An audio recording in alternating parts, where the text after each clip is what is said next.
Hello' গাইছ, শুভ আবেলি। দেখিছেনে ফুলকেইপাহ কিমান ধুনীয়াকৈ ফুলি আছে। ফাগুনৰ পচোৱা বতাহে একেবাৰে উৰি আছে আৰু লগতে পখিলাই আহি ফুলৰ মৌবোৰ খাই আছে।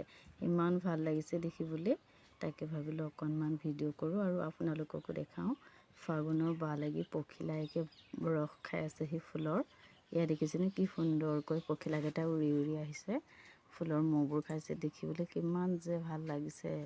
তাকে বোলো আপোনালোকেও অকণমান মনোৰঞ্জন লওক আমাৰ এই ফুলৰ মৌ খোৱা পখিলাজনী চাই। আৰু ফুল সকলোৰে প্ৰিয় হয়, মোৰো প্ৰিয়।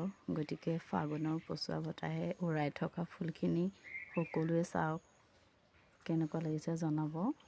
মই অডিঅ' মেছেজ তেনেকৈ ভালকৈ দিব নাজানো, হ'লেও চেষ্টা কৰোঁ মাজে মাজে কেতিয়াবা দিবলৈ।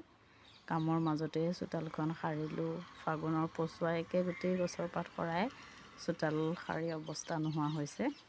তাকে তাৰ মাজতে অকণমান ভিডিঅ' কৰিলোঁ, আপোনালোককো দেখালোঁ। কেনেকুৱা লাগিছে ক'ব। ধন্যবাদ।